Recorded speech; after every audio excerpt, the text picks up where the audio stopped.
Hi again, everyone. I'm Ollie Matthews. This is the Narcissistic Resistance, and this resistance video is a sponsored video sponsored by Cynthia for Anonymous, and here's Anonymous' story.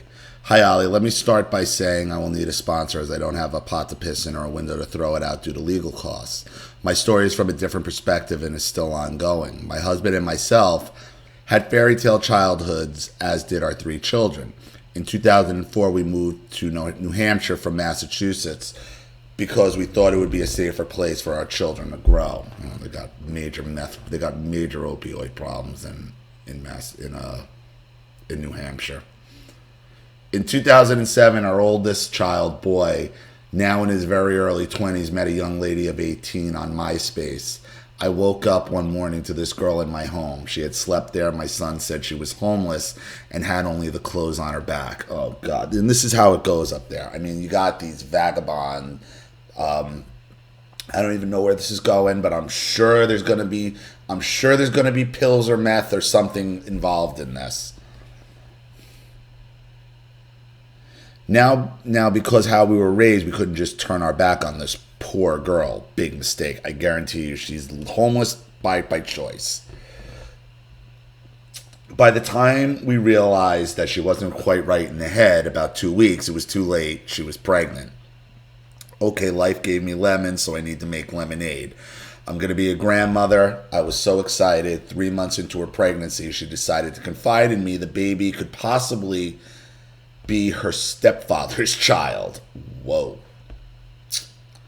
Now my head starts spinning, wondering what we gotten ourselves into. The next day, I made them go do a DNA test. It turned out to be my son's child. When we did the math, she got pregnant 4 days after they met. I love my grandson, don't get me wrong, but at the time we were hoping it wasn't his because by now we know this girl is fucking off. She comes from a fucked up family of drug addicts. There you go. Her mother has 4 girls with 4 different fathers. As a result, the whore was raised by the system where her mother left her at the age of 7.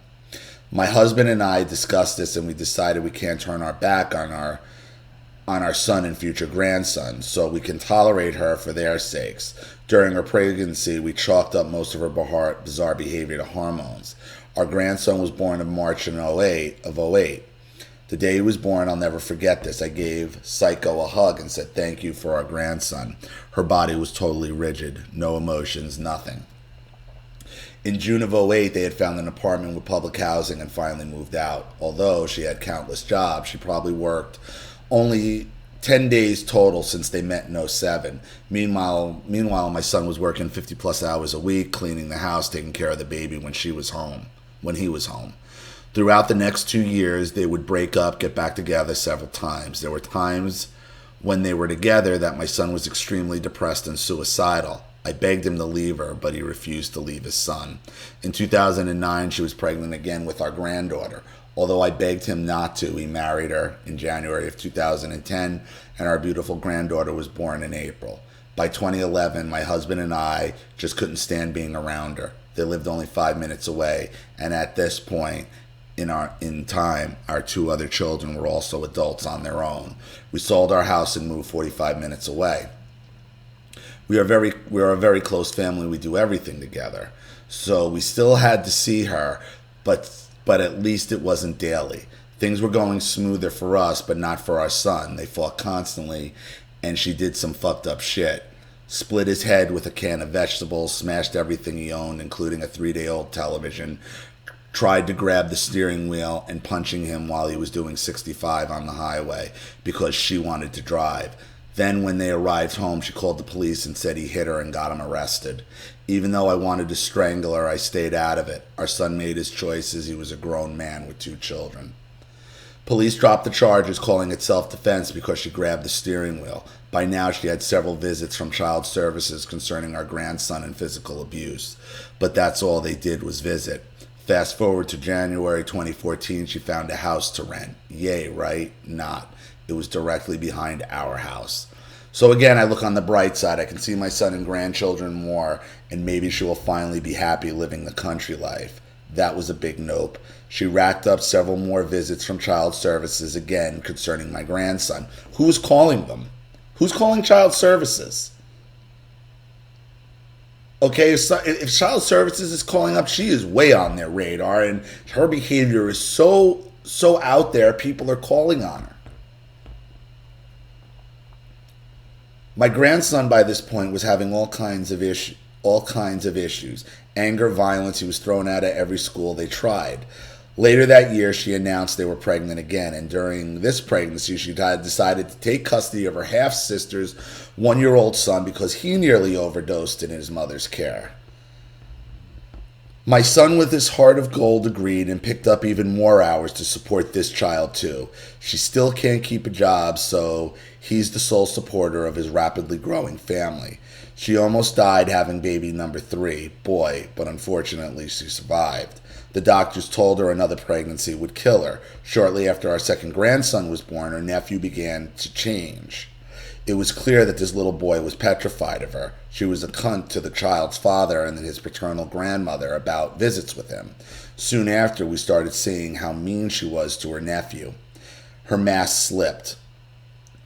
Well, like I said, child services had to be showing up for some reason. Because she's an abusive cunt that beats her children, yells, and is out of control. I mean, as child services are showing up, these aren't red flags for you guys. Like, I understand you said your son's an adult and he made his choices, but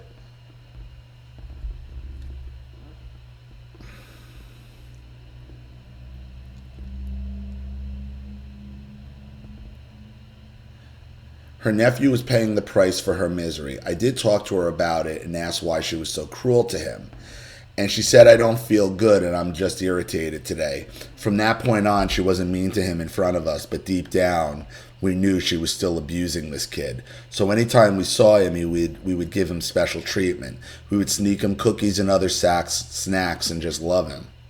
He was a good little boy. We knew she was pissed that we gave him extra attention, but she couldn't control all of this.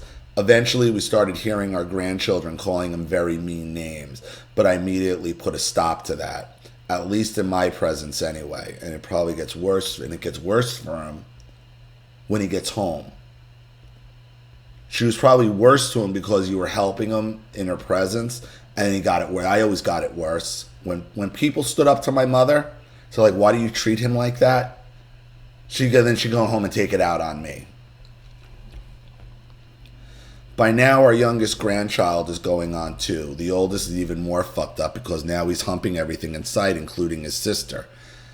His violence keeps escalating. He goes to a special school, gets counseling, has been given countless labels and prescriptions. Sounds like these kids are born addicted to opioids, to be honest with you. Sounds like these children were born, when children have behavioral problems at that age, usually it's because they were born addicted to something. I feel like there's something being left out of this.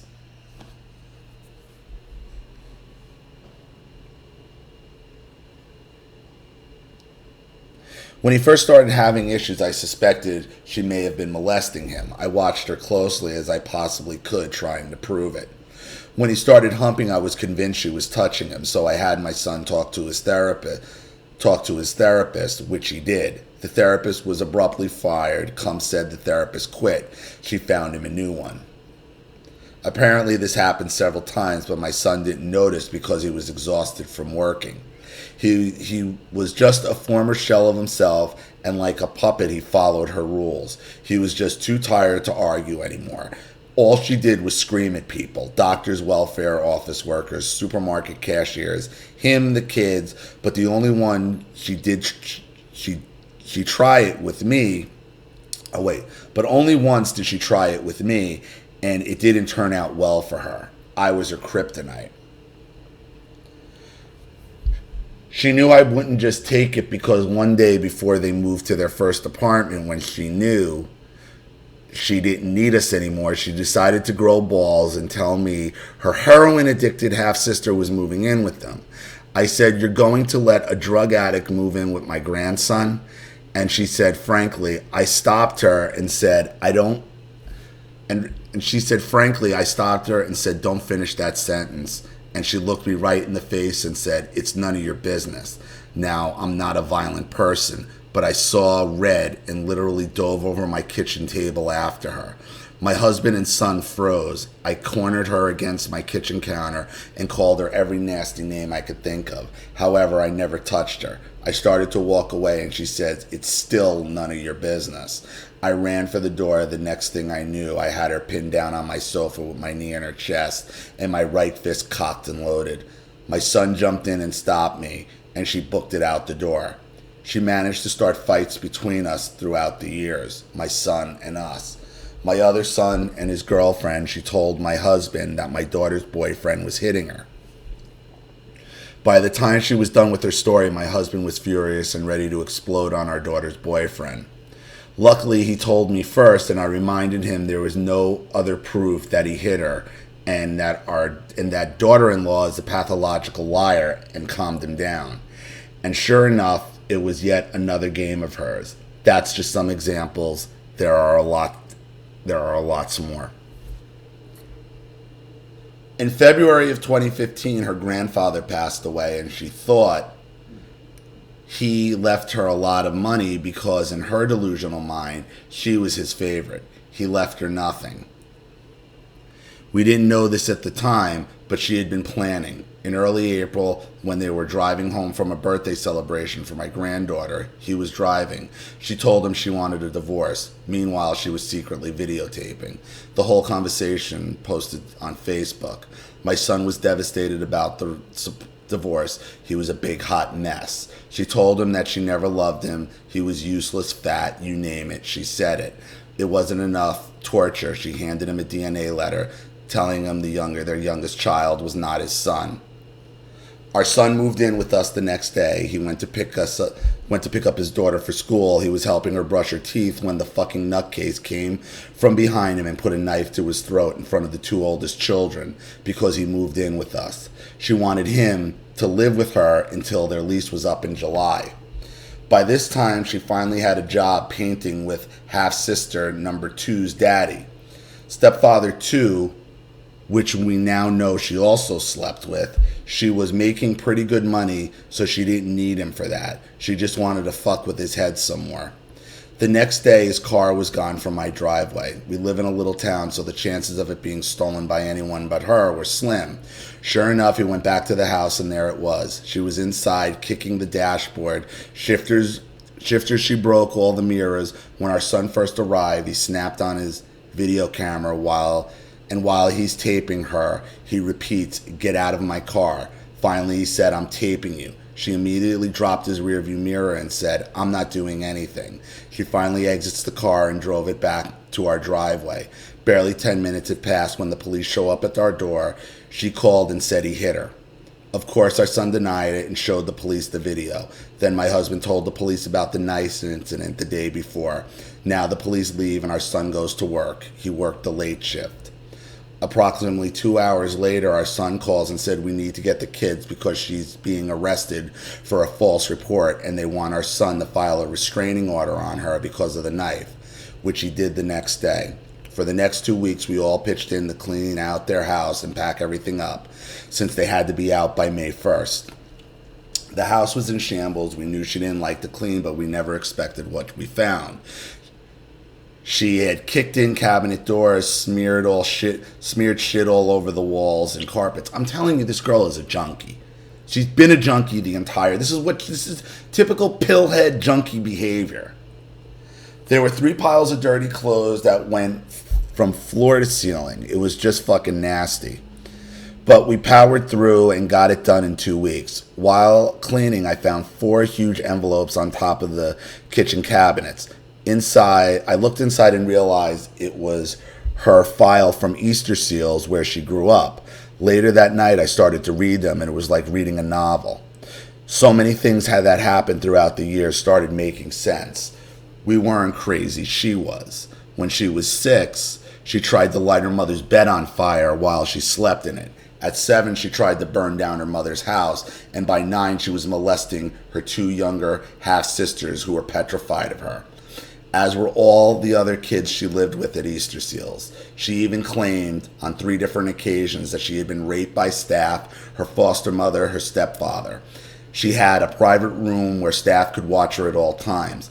At the age of 17, her psychiatrist had given up and said there wasn't any way to cure her. She was a sociopath in every sense of the word. Well, why did they let her out then? She should have been involuntary committed for life. Now the divorce begins, and after reading her Easter Seals record, our son decided to go for custody. Needless to say, she was furious. We had a social worker from Child Services testify against her, telling the judge all about the child abuse cases. Easily 20 filed against her, most of them she admitted to doing. In June of 2015, the judge granted our son custody, and she got weekends and was told to pay him $600 a month child support. Since you can't get free housing, food stamps, etc., unless you have custody of your children, she told the judge she couldn't pay because she was applying for disability due to her many mental illnesses. So the judge gave her more time. In July, she had the hearing for her false police report. Again, she used her mental illness as her defense.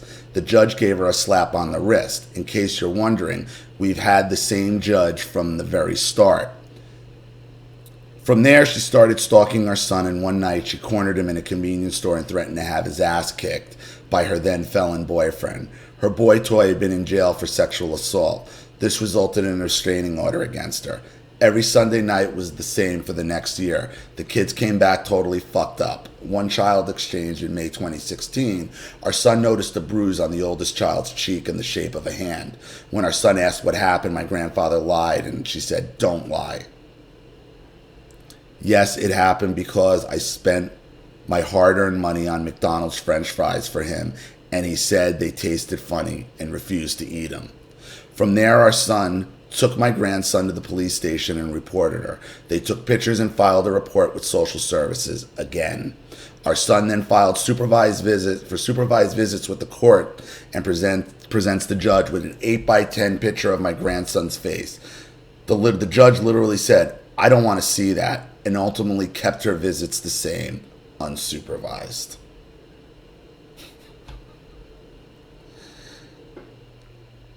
At this stage, our 7-year-old grandson was one angry kid.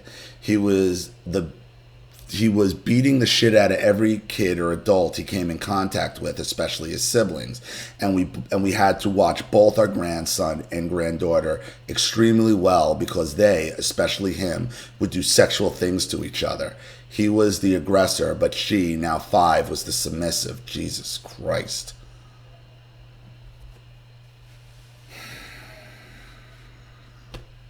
And this judge is still allowing this woman around these children? Misogyny, though, right? My misogyny. Previously, the judge had assigned a guardian ad litem, Gal, to the case. After months of research, the Gal handed in his 18-page report in May 2016. The first line read, "This is by far the longest report I've ever written in 30 years of doing this job. 99.9% of the report was about Psycho. He named off all her mental illnesses that had been in her records, all the allegations from Child Services. He said, although he can't prove it, he thinks the grandson was being molested by mom. There were testimonies from children's teachers against her." That's what I said. People had to be reporting her. The Gal said she had changed my grandson's therapist quite often throughout his 3 years of therapy, but either Child Services didn't notice or care, probably the latter.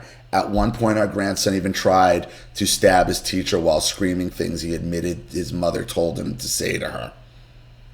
My son and I took him to the emergency room and they admitted him to psychiatric hospital. Because of the restraining order, my son couldn't go into my grandson's room since she wouldn't leave. He tried calling the police, but they said she wasn't doing anything illegal. By the way, Ollie, the system is so fucking gender biased, it's criminal. But that's a whole other story. I was trying to bite my tongue on this. I mean, what does it take? What does it take to eliminate a mother from... what does it take?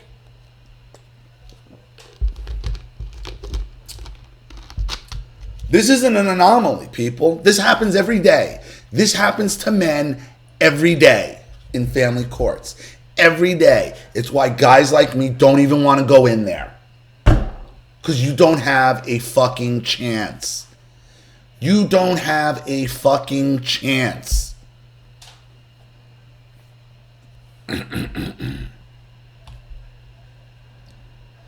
All week, my poor grandson was locked up in a hospital because she refused to let them evaluate him, and she finally took him out against medical advice.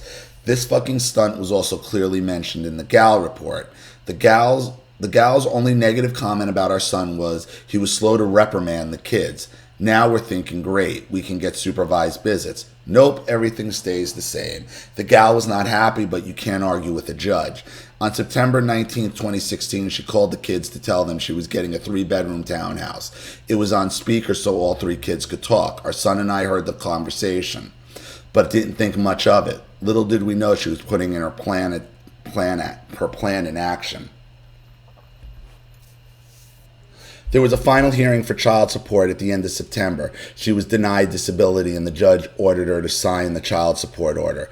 By this point, she had defied every one of his orders so far. She went into a conference room with her lawyer and came out screaming, "I'm not paying $400 fucking dollars a month," and stormed out of the courthouse and left without signing the child support order.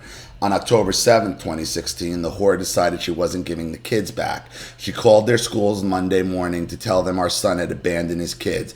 He filed with the courts, went to the police, everything we could think of, and received no help whatsoever. The police actually called her asking her to bring the kids back, and she said no. The officer hung up and told her son. She said no, so there's nothing we could do. I thought you had custody. What is that? I don't... If my son had done this, they would literally have sent a fucking SWAT team. Standing in the police station with his custody papers in hand, our son was baffled. Finally, after 2 weeks, we go to court. During the court hearing, the cunt tells the judge that my grandfather confided in the cunt's fake aunt, another junkie, and told her daddy had been touching her. The judge said, "I don't believe you," and files a court order telling her to give the kids back to dad. We met her later that day at the police station for the exchange. The 2 boys came running, so happy because they missed us. All of a sudden, Psycho yells, "You're not getting your daughter," jumps in the car and takes off like a bat out of hell. Back to the police station with court order in hand. Police tell him it doesn't say anything about the police getting involved, so there's nothing we can do. So then he suggests that I send her a text telling her she's breaking a court order. So I did. Needless to say, it didn't do much. She replied with "kiss my ass." The following Friday, October 19th, she sent a text to my phone saying she wanted the boys back for her weekend. I hope you didn't bring them back. My son and I went to the local police station armed with his court order. The boys were with their grandfather. She came into the police station like a maniac, screaming about a drawing with my grandson and with my granddaughter in tow, but hiding behind her mother. She wouldn't even look at us. The detective came out and took her and our granddaughter into the back room, leaving my son and I sitting there. An hour goes by before the detective comes out and asks my son for the court order and his custody papers. Another 45 minutes goes by and 2 more officers come out to talk to him, suggesting that let her have the boys for the weekend because that's what the judge said. Fuck these cops, man. Being the law-abiding citizen that he is, my son agreed and then asked if we could at least see our granddaughter. Both cops looked at each other very weird without answering and ushered us out the door. We knew something was up, but we didn't know what it was. I don't know why you would have left. The police followed us back to our house and drove the boys back to her at the police station. On Sunday night, she again brought just the 2 boys, but just as she left, she said to the oldest, "Don't forget what I'm doing tomorrow." And she looked at my son with an evil grin and laughed. We asked our grandson what she meant, and he said he really didn't know. Monday comes and goes and is uneventful. The following day, Tuesday, is our youngest son's birthday. We also celebrate birthdays together. We always celebrate birthdays together. It's a tradition she knows we have. It was a beautiful day, and the kids were playing in the front yard. At about 5, our grandson came in and said the police were there and needed to talk to Dad. So my son went out, and yep, you guessed it, he was arrested for molesting his daughter. That fucking cunt actually crossed the line. That line that a sane person would only think about. They entered my house with a search warrant and took my son's bedding. On the way to jail, the detective that arrested my son, who arrested him, told my son, I'm the one that arrested her for the false police report. Seriously? Now, our family is trying to explain that the fucking psycho cunt brainwashed our granddaughter and that she kidnapped our granddaughter 18 years earlier without any other contact from the outside world.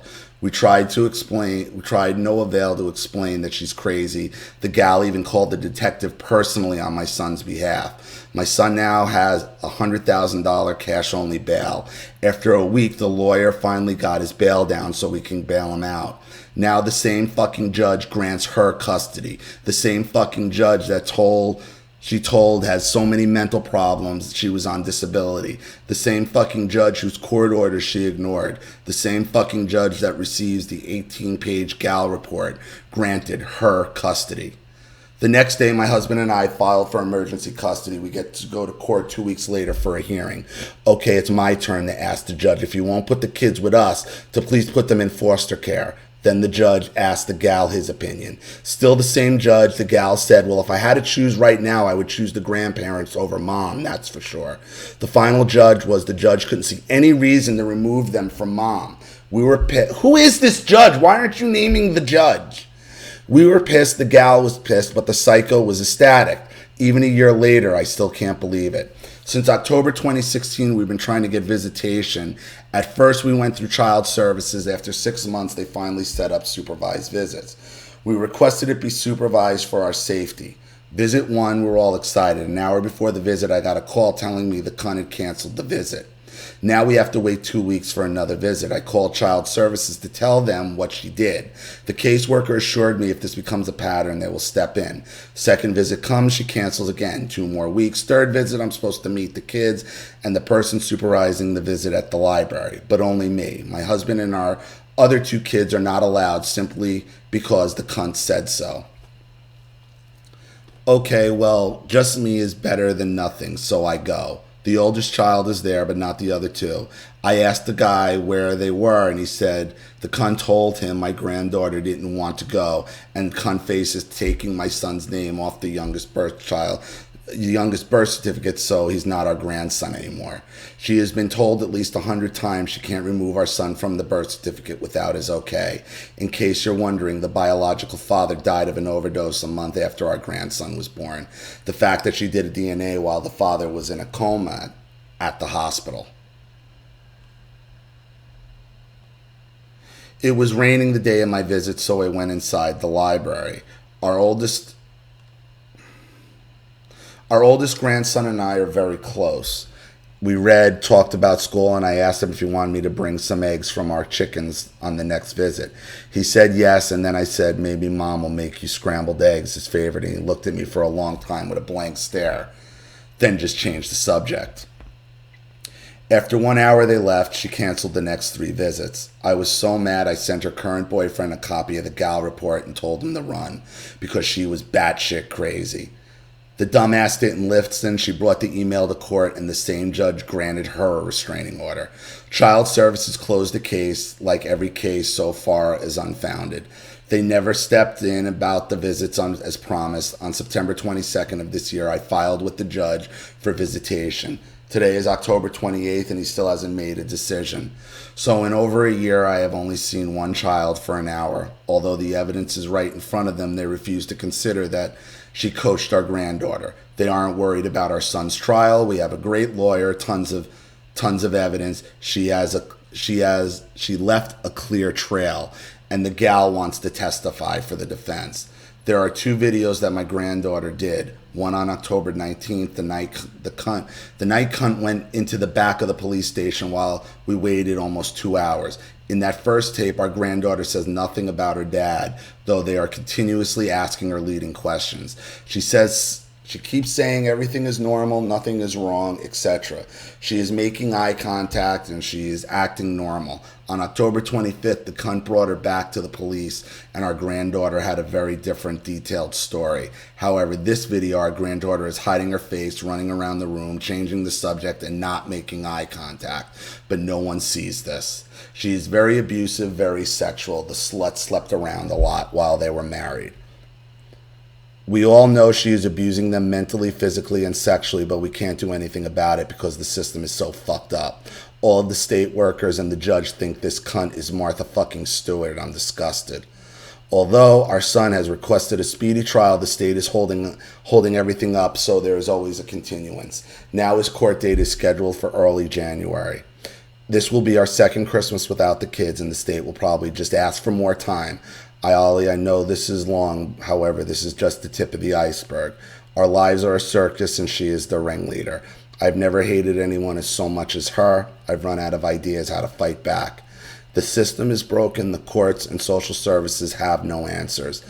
No training on sociopaths. I'm so scared for those kids and I can't do anything about it. I just want our grandchildren back.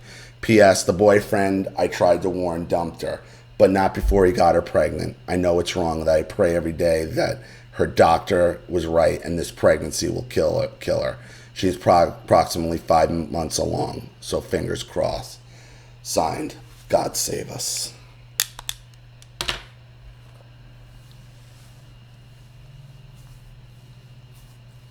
My question is,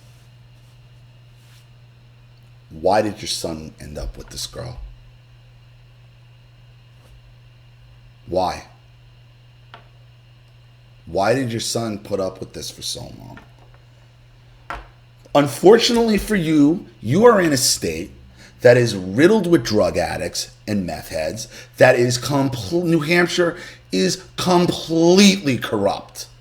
It is completely corrupted. There are all sites of New Hampshire corruption blogs, New Hampshire courts, New Hampshire family courts. You're fucked. The best thing you can do right now is to concentrate full bore on the trial, on your son's freedom. Because you know why? Because he has to fight for his freedom. Anything trying to get custody at this point right now is only feeding her what she wants. It's feeding her ego. It's keeping it going. It's what she wants.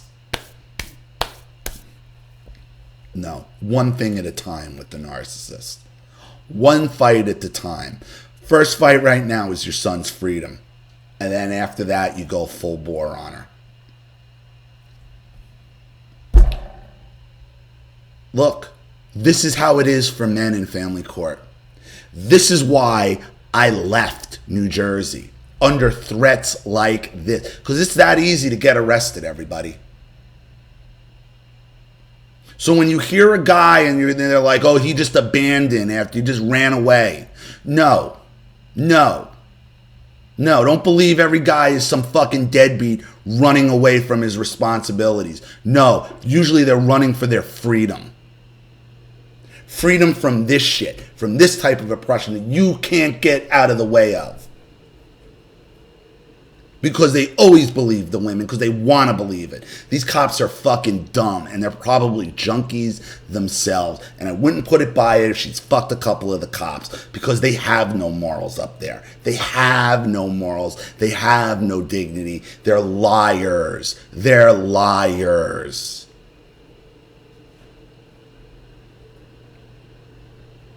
Stick with your lawyer. Follow your lawyer's advice. Get your son free. Do not torture yourself with these don't even give her the opportunity to screw you over. One fight at a time with the narcissist. One fight at a time. So, thank you to Cynthia for sponsoring it. Thank you, God Save Us, for the story. I appreciate it. I hope this helps. Thank you to everybody watching. Please leave any opinions or advice in the comment section below. And again, if you want your story read on the channel, you have a topic you'd like me to cover, a narcissist you'd like to expose, you'd like to set up Skype, a phone call, have a private video made, or a Facebook chat, or you'd like to sponsor a video like this for someone who needs help and can't afford it, or you just want to sponsor the channel in general to see it grow and expand, because this channel is sponsored 100% by contributions from all of you, and videos like this is why it's important. So if you want to see more videos like this and you think it's important, you know what to do with the PayPal and email links in the description box. You also please like and share this video wherever you can.